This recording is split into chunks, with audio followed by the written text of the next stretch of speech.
Okay, guys, no wheel drive 59 here. D Calvin. What up, what up? We got the RS5 here. Red spec. The only red spec in the whole country, I believe. So we're about to go for a test drive. Let's hop in and let's see what it do.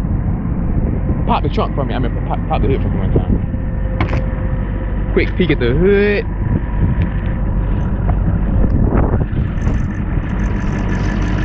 Got the same 4.2 liter V8 as the old R8.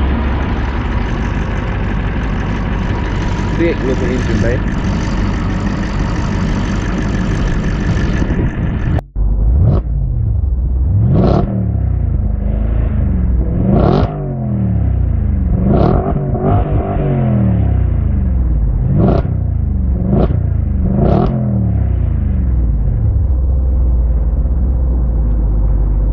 So we're off in the RS5 this way. I was saying right now.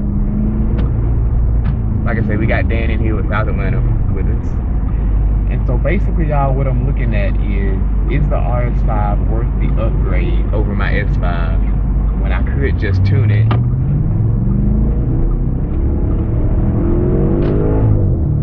Sorry, that's funny. And as far as numbers go, at least based on what I've seen, they'll be similar.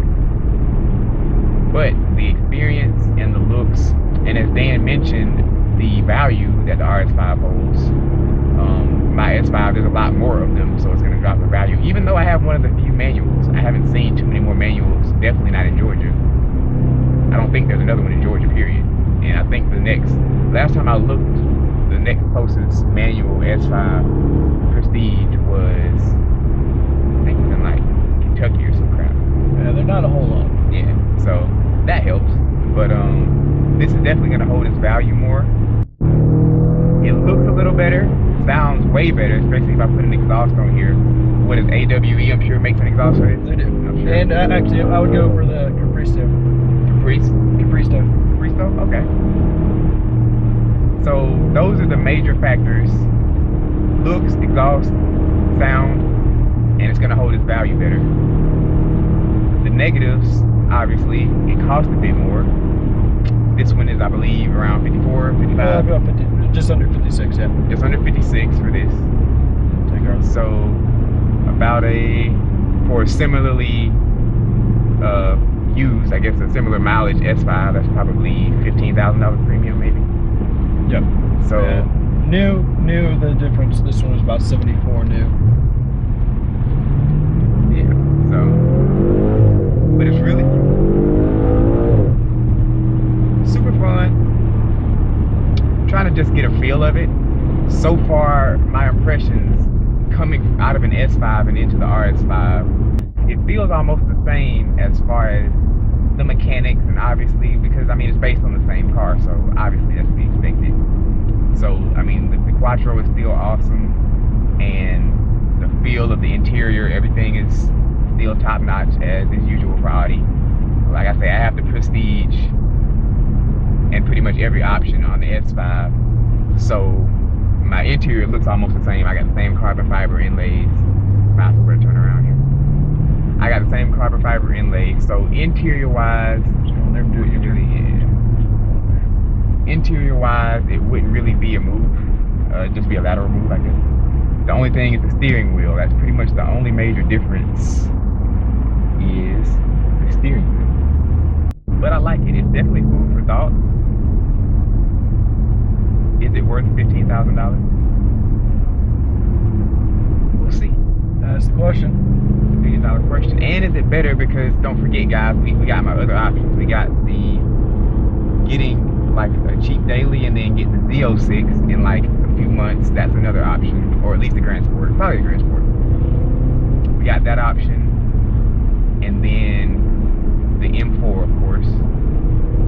Now the M4 is probably going to be a bit faster, but it's not going to sound as good. Interior, Calvin, what do you think? Whose interior is better? Well, you know, I'm all about the functional look of a BMW interior, but I kind feel like I'm gonna give the nod to Audi on this one, just because it seems to have a little bit more class to it without being over the top like Mercedes can be sometimes. All right, I think I'm gonna go with Audi on that interior. But yeah, those are pretty much my options. And the good thing about like this, the RS5 and the M4, I don't need a daily. Like I can't just have a Corvette. Like that doesn't make any sense. But if I get the RS5 or the M4, you can just have one car. So that makes a little bit more sense. And this is pretty much, guys, you gotta remember, this is pretty much, like I was telling Dan earlier, kind of a bargain supercar, because we got the active aero and we got the same V8 from the R8 last generation. Sounds are gonna have that same amazing sound. I think it's even tuned the same. The car's just, you know, not mid-engine, so it's not gonna perform quite as well, but this is pretty much a supercar. And it already looks a little lower than the S5. It is. Okay. It is, yep. Do you know about how much? Or? Yeah, it's 25mm drop. Okay. The upgrades, it's a different suspension setup, and it's a more track-focused suspension, so that's why you're going to see that difference. Makes a big difference. The exhaust makes a big difference. And if I get the car, I'm sure that the V8 will be the reason why I get the car. Yes. Because otherwise, it doesn't really make sense. Not really. Because I could just drop my car and find the grill all for like 1,000, 1,500 probably. So we're gonna let Calvin hop in the front, give you his impressions. I just told you mine, but that's coming from my point of view of owning an S5, which is pretty much the little sister of this car. So we're gonna let Calvin hop in and give you the perspective of just kind of a totally new experience coming from an M3. So, and which is its direct competitor, by the way, is the M3. So bit of an M3 versus RS5. And back up here. Initially getting in, it feels to me drastically different than the S5 that I remember driving. It feels more like a performance car should. In my complete honest opinion, when I drove the S5, it kind of felt like I was in something that like a successful female teacher would buy. Just like, oh, I got a car, now I'm gonna get this Audi S5. Whereas the RS5 is smoother than the C63 and the M3 for sure, but it still got a lot more of the performance that I was hoping the S5 would have. Much rough, huh? Yeah.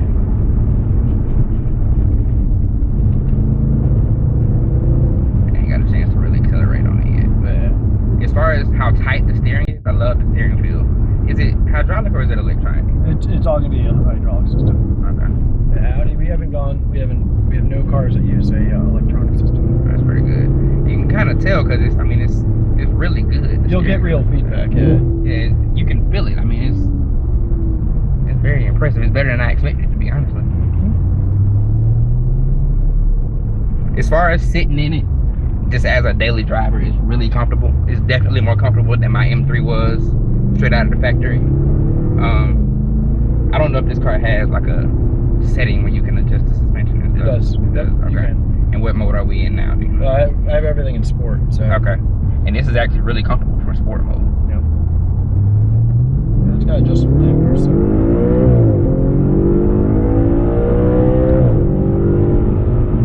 Okay, so I'm gonna give a plus to the BMW on the transmission just because while I do love that pop between shifts, it doesn't kick you in the back like the M3 does, that dual clutch.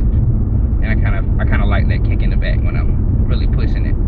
And it kind of feels like even on the downshift, this is quick, definitely better than the C63 is, but it's still not quite where the dual clutch is in the BMW. I don't feel like it's quite on that level, but I mean, I think Audi probably reserves that for their R8s and stuff like that. Yeah, so this is it's a 7-speed dual clutch. Mm-hmm. So, it's a pretty seamless. And I think the shifts are as fast maybe, but they just don't feel, they don't have that aggressive. And it's probably just a gimmick that BMW does. But that's something you actually program in. So I kind of like the smoothness of this car. This car is definitely smoother. As a daily driver, I feel like this one would be the better car. But as a second car for performance, I'm choosing the M3 because it feels more, to me, feels more raw. But as a daily car, if I had to choose a car just to drive every day and I didn't have another car to drive and I was going to drive just that, this would be the one I would go with out of those two. Alright. It's a lot smoother of a car. I will say to the point you mentioned about the transmission, because I mean I've driven your car multiple times, and it is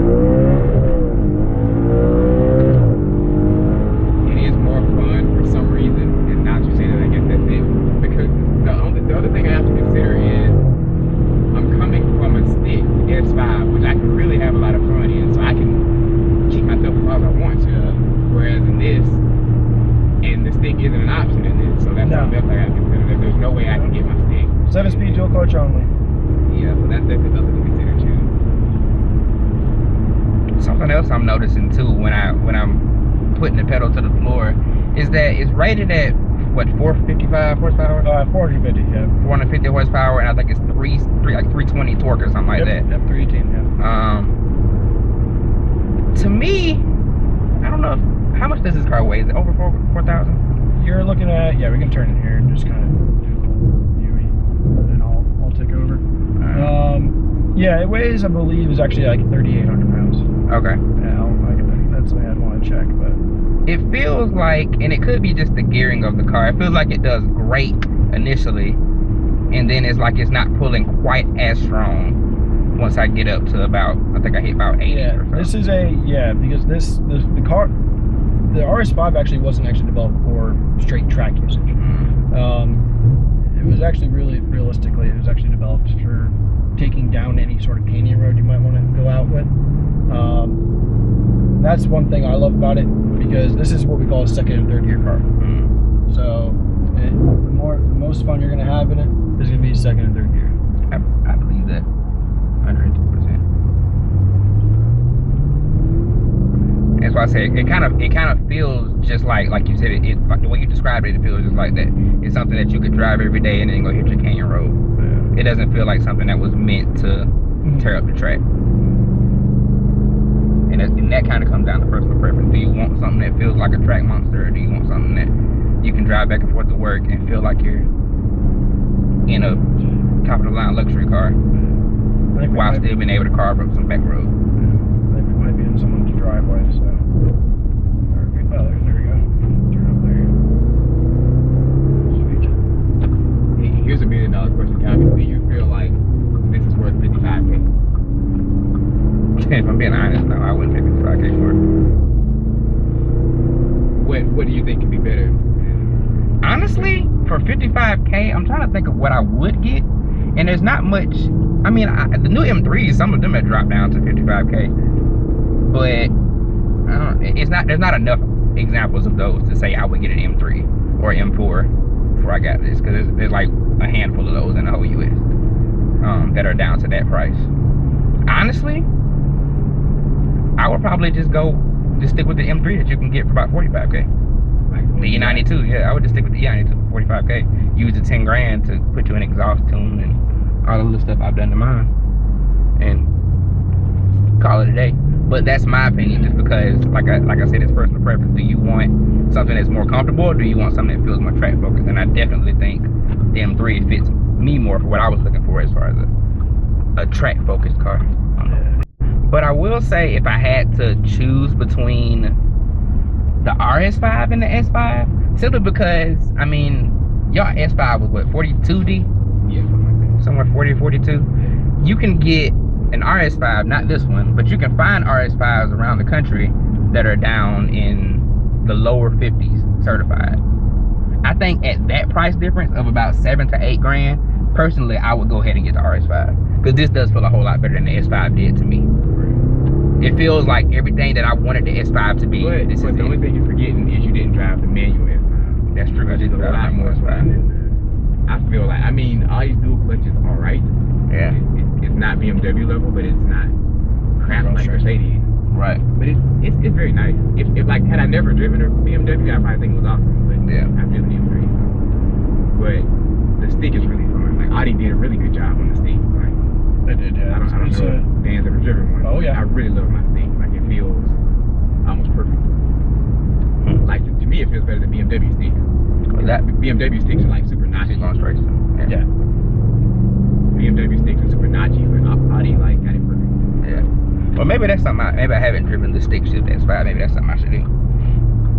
Power wise though, of course, the nod goes to the RS5, and that was kind of a big letdown for me on the S5. Was when I drove it, the lady was all about how much power it had and how you really don't need an RS5 because an S5 is this, that, and the other. And when I drove it, especially coming from the cars I grew up in, hopping into it and then I floored it, I wasn't impressed at all. Like off the line I was, because it was all-wheel drive. I didn't get any wheel spin, no drama. I just took off. You just won't get it. It'll just launches. It launches and then that's it. It's like it just goes to sleep. But the thing you gotta factor in is with a simple tune. Take over. All right. With a simple tune, it's gonna kill it. Well, not kill it, but at least be even. It'll be even. Yeah. Okay. Audi's not. But at the same time, Audi's not letting you tune anything. Yeah. Yeah. You get TD1 immediately. Then have you driven an E90? I have. What do you think compared to this?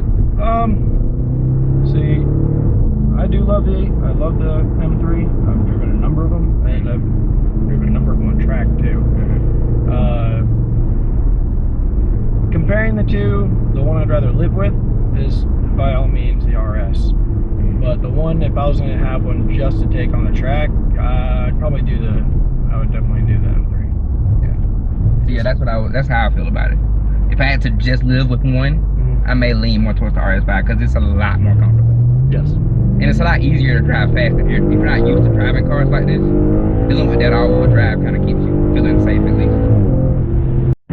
So, back at the dealership, the battery had died, but RS5, and pretty much to wrap up the video, it's a cool car. It's fun, but is it $55,000 worth of fun? I just don't know. What do y'all think? Just one final walk around.